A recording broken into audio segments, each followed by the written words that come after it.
committees, and industrial leaders across more than 200 organizations to establish a roadmap for the next 25 years for our country and have been supported by McKinsey & Company in this initiative. This collaborative effort has helped us identify actions, unlocks, and enablers that will help India achieve the vision of becoming a high-income economy by 2047, in line with the vision of Honorable Prime Minister for the Amrit Kaal period.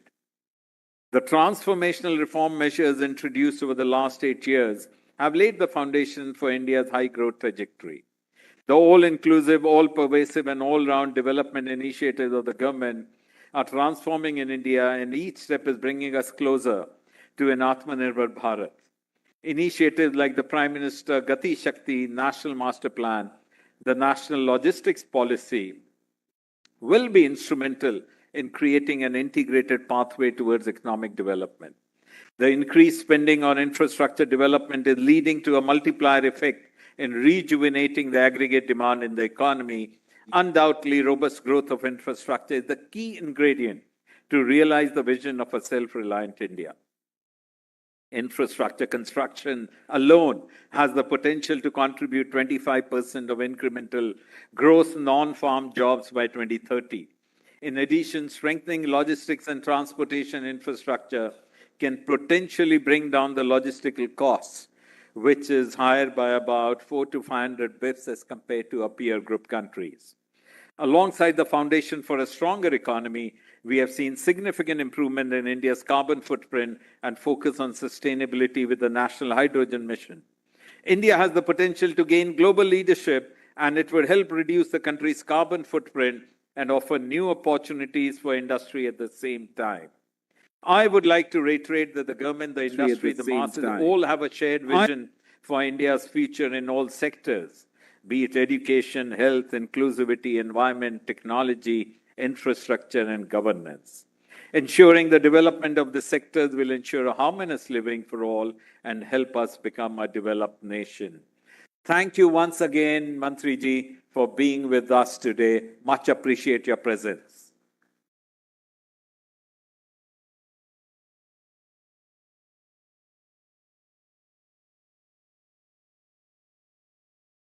Yes. We now present the FICCI Green Certificate to Honorable Minister as a welcome gesture. Thank you. Ladies and gentlemen, Shri Nitin Gadkari ji has totally transformed the transport infrastructure landscape in the country today. A visionary with great ideas and innovative approach, Shri Gadkari delivers what he promises. The exponential increase in project completion speed is undoubtedly due to his personal involvement and in-depth study of the projects, as well as his efforts to resolve issues associated with the projects. The push given to alternative fuels like ethanol, green hydrogen, and methanol by Gadkari ji is indeed laudable, as it has the potential to decarbonize our future energy needs. Ladies and gentlemen, may I now request Shri Nitin Gadkari ji, Honorable Minister for Road Transport and Highways, Government of India, to kindly deliver his keynote address. All distinguished guests, ladies and gentlemen, it gives me immense pleasure to be speaking virtually at the annual general meeting of FICCI's 95th annual convention. I am delighted to share my perspective on India at 100 Amrit Kaal for sustainable and inclusive development. Today, we are the fastest growing major economy in the world, and the next 25 years would be the Amrit Kaal for world-class infrastructure development and creating manufacturing hubs by using cutting-edge technology is very important. The association like FICCI are the true ambassador to drive this vision.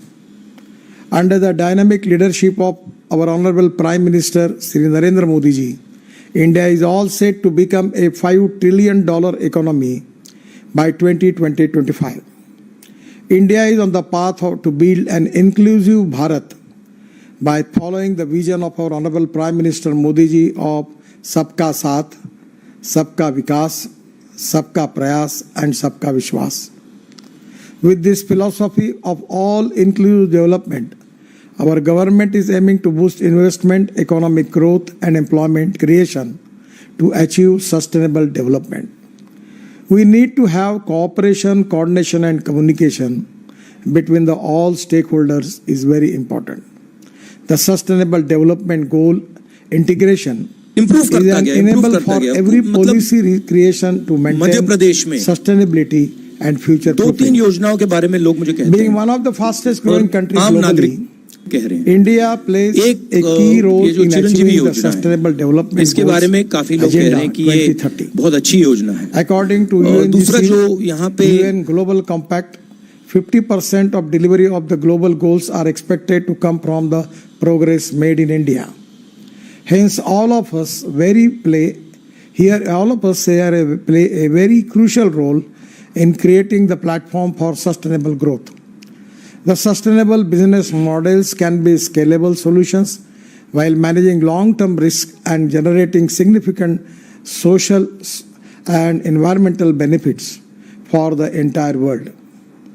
To boost sustainability, our government is progressing on the policy of adopting import substitute, cost-effective, pollution-free, and indigenous.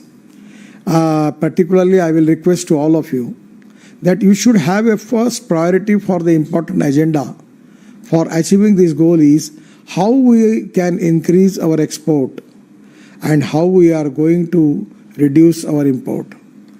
The people like you who are successfully doing excellent job in their business and manufacturing sector, they are the best judges who can identify the sectors and who can contribute towards this mission to make India Atmanirbhar Bharat.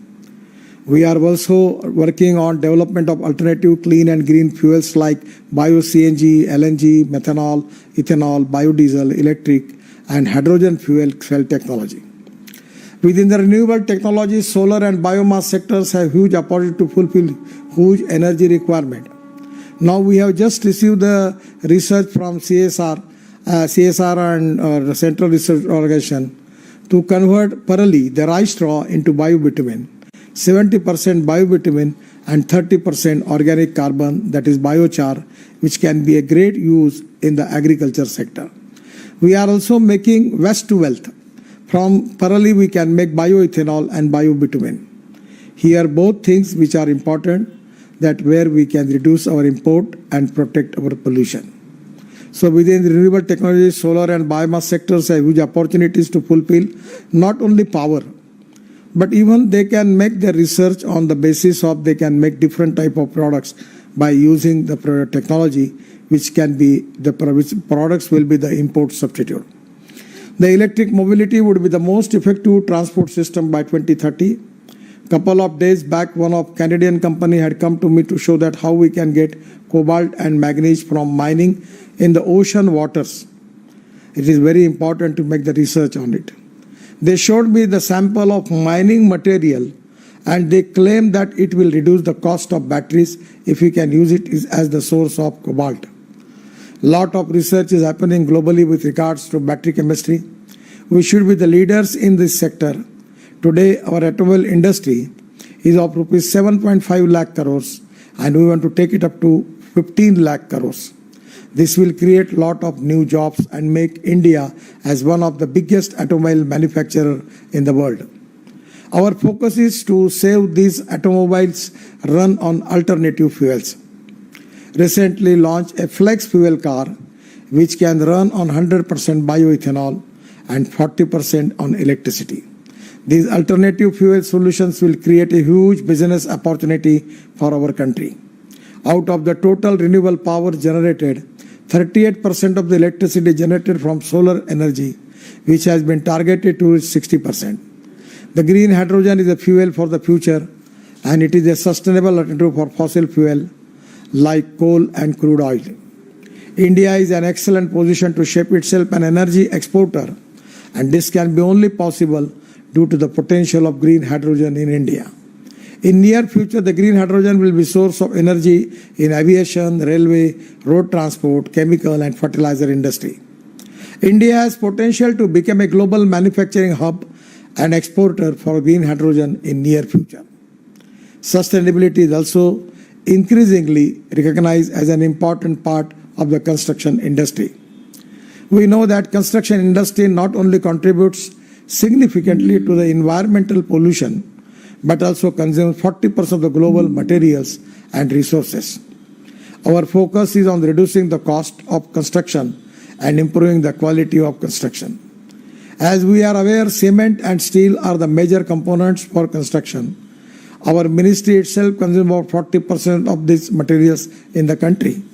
So we are trying to minimize the use of cement and steel in construction work by trying to adopt substitute, and we should use flash, iron slag, waste plastic, waste rubber, demolition waste. This is very important.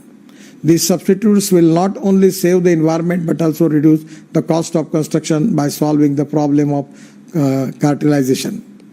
We should encourage use of modified bitumen made by mixing waste rubber and waste plastic, while topping technique reduces the operation and maintenance cost and thereby making a saving in the cost in the range of 20 to 30%. Compared to conventional cement concrete pavement, Indian Oil Corporation has developed a technology for conversion of rice straw parali into the ethanol and biobitumen of quality 150 ton per day in Panipat.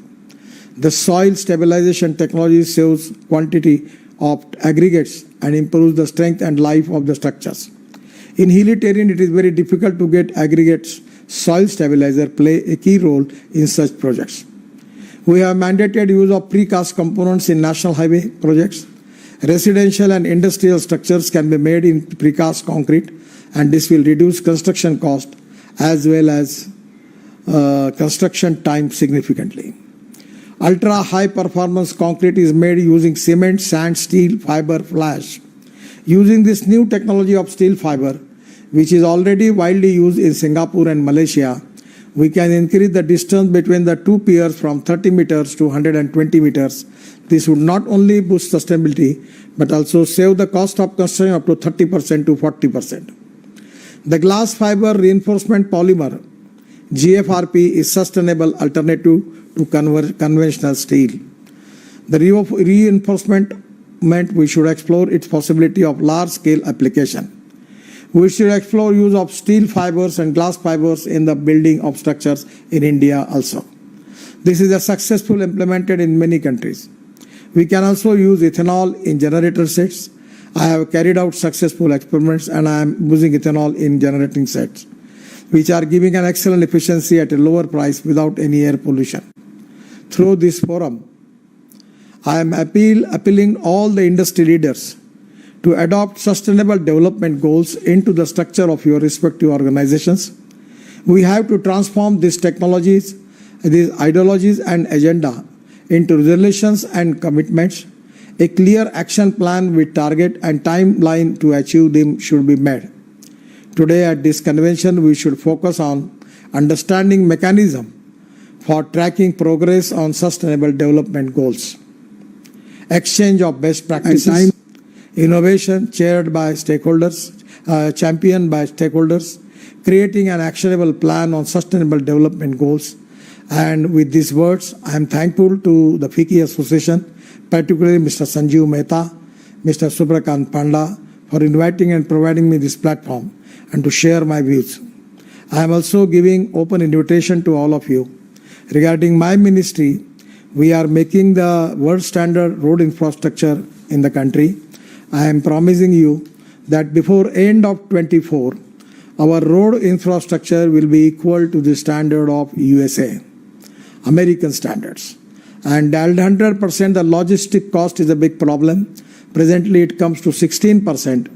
But I am promising you that up to the end of 24, we will take it up to in a single digit, up to 9%. And that is going to helpful for getting more exports. And it is really a most important thing for all of you. By reducing the logistic cost, we should be more compatible in the world market. And there is a huge sky is the limit. Huge opportunities are there. And the people like you who can make the vision for that. I am always telling to people that you can donate eye, but you cannot donate vision. My request to the office bearers of the FICCI that let us prepare a plan for next 50 years, at least minimum 25 years in all the sectors. And we, with the government, with the industry, with the all stakeholders, we will march ahead to get that goal. I am confident that today the way in which you are working, that we have young talented engineering manpower available in India, our big market available in India, the domestic advantages are there, and in the international market, now it is the time that we need to increase our business and presence. The people like you who can really make miracles in this sector. I am really happy, and I am really giving my thanks to all of you. I wish you all a happy and healthy life ahead. And once again, giving my best wishes for all of you for our future. Namaskar. Thank you very much. Dhanyavad.